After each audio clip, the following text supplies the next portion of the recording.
Guys, welcome back to my channel. मैं सुजाता जौहरी आप लोगों का अपने यूट्यूब चैनल में स्वागत करती हूँ। तो जो लोग मेरे चैनल को लाइक एवं सब्सक्राइब नहीं किए होंगे, लाइक एवं सब्सक्राइब कर दीजिएगा। बेल आइकन बटन पे प्रेस कर दीजिएगा ताकि मेरा नोटिफिकेशन आप लोगों तक सबसे पहले पहुँच सके। तो आइए आज हम लोग जानते हैं कि हमें अपने बालों को कलर कैसे करना है। जैसे कि कोई ख़ास ओकेजन होता है तो जिनके बाल सफ़ेद होंगे वो लोग कलर करते हैं।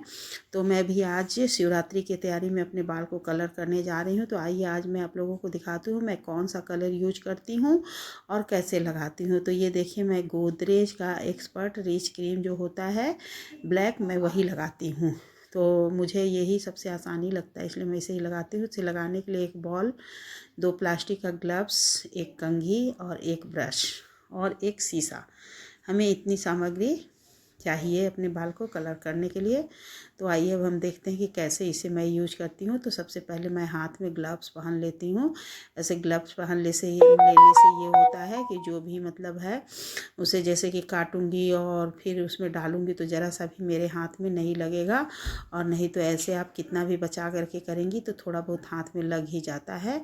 तो देखिए हमें कैसे करना है। तो मैं ये गोदरेज एक्सपर्ट का पैकेट ले ली। अब इसे मैं कैंची से सबसे पहले ऊपर के कवर को हटाती हूँ इस तरह से काटते हुए।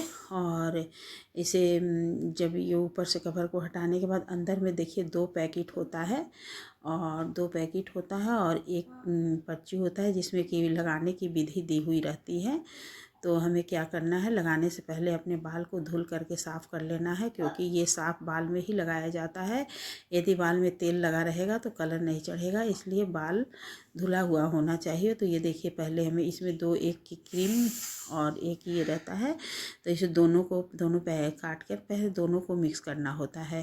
तो इस तरह से देखिए मैं कितनी आसानी से, मतलब जैसे कि पैकेट काट करके और उसमें निकाल ले रही हूँ, क्योंकि हाथ में ग्लव्स पहनी हूँ। इसलिए यदि ग्लव्स नहीं रहेगा तो फिर आपको बहुत परेशानी होगी। इसलिए बिना ग्लव्स पहने हुए हमें कलर घोलना भी नहीं चाहिए, नहीं तो हाथ में लगने का डर होता है जो कि ब्लैक हो जाता है, फिर जल्दी छूटता है। नहीं तो इसके देखिए इस तरह से दोनों को निकालने के बाद से हमें उसे मिक्स कर लेना है इस तरह से।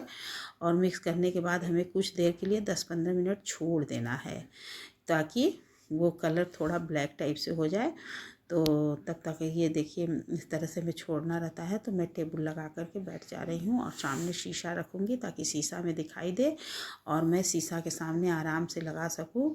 यदि आपके घर में कोई आपको लगाने वाला होगा तो आप उनसे भी लगवा सकती हैं। ऐसे दूसरा कोई लगा देता है तो अच्छा से लग जाता है, क्योंकि पीछे का पोर्शन तो हमें दिखाई नहीं देता है, लेकिन जो लोग अकेले हैं तो उन्हें अपने ही लगाना पड़ता है। तो देखिए मैं इस तरह से ही अपने से ही लगाती हूँ। और इस तरह से देखिए मैं सबसे पहले आगे का बाल कलर करती हूँ, क्योंकि जो आगे का बाल होता है वही सबसे ज़्यादा दिखाई देता है। पीछे का बाल तो उतना नहीं दिखता है, लेकिन आगे वाला बाल ही सफ़ेद हो जाता है तो दिखाई देता है। इसलिए हमें यदि कहीं शादी पार्टी में या फिर कोई पूजा पाठ में जाना होता है तो थोड़ा सा कलर कर लेना चाहिए। तो इस तरह से देखिए हमें सबसे पहले हमें आगे के बाल को कलर करना है। जो आगे का सफ़ेद बाल है उसे हमें पहले कलर कर देना है। उसके बाद से धीरे धीरे पीछे का भी बाल को भी मैं कलर करूँगी। तो देखिए बहुत सावधानी से धीरे धीरे लगाना होता है ताकि हमारे स्किन में ना टच करे, स्किन में काला ना लग जाए। इसलिए जितना बाल पका हुआ है वहीं पे हमें अच्छे से ब्रश की सहायता से लगाना होता है। यदि आप ब्रश की सहायता से नहीं लगाएंगी तो आप ज़्यादा लग जाएगा, फिर दाग भी हो जाएगा। इसलिए हमें ब्रश से आराम से धीरे धीरे लगाना चाहिए। जो आगे का पोर्शन काला है, आगे का जो बाल सफ़ेद हो गया है, पहले हमें उसे ब्लैक करना है। तो इस तरह से देखिए मैं धीरे धीरे आराम से लगाती हूँ और शीशा में देख करके, ताकि मेरा कहीं छूट ना जाए, कहीं गलत ना लग जाए।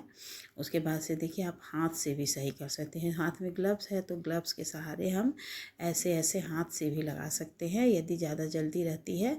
और पीछे का जो है उसमें कितना ब्रश कहाँ पर ब्रश से करूँगी, इसलिए मैं हाथ से ही इस तरह से ले करके और लगा लेती हूँ। उसके बाद से देखिए अब ये पूरे बाल में मेरा लग गया। लगने के बाद ये देखिए इस तरह से मैं कलर लगाती हूँ। और कलर लगाने के बाद से हमें इसे कंघी से झाड़ करके देख लेना है कि कहाँ का बाल छोटा। और इस तरह से कंघी से झाड़ने के बाद से जो कलर होता है वो चारों तरफ से मिल जाता है, इसलिए हमें कलर लगाने के बाद कंघी ज़रूर करना चाहिए इस तरह से। और कंघी करने के बाद यदि आपका बाल कलर हो गया तो फिर एक रबड़ लगा दीजिए। और इसके बाद से हमें इसे कितने देरी तक रखना है, तो कम से कम हमें इसे आधा घंटा के लिए ज़रूर से रखना चाहिए। आधा घंटा रखने के बाद से हमें इसे साफ़ पानी से धो लेना चाहिए। सिर्फ साबुन नहीं लगाना होता है क्योंकि इसमें कंडीशनर मिला होता है, इसलिए हमें सिर्फ पानी से रगड़ रगड़ के अच्छे से धुल लेना है।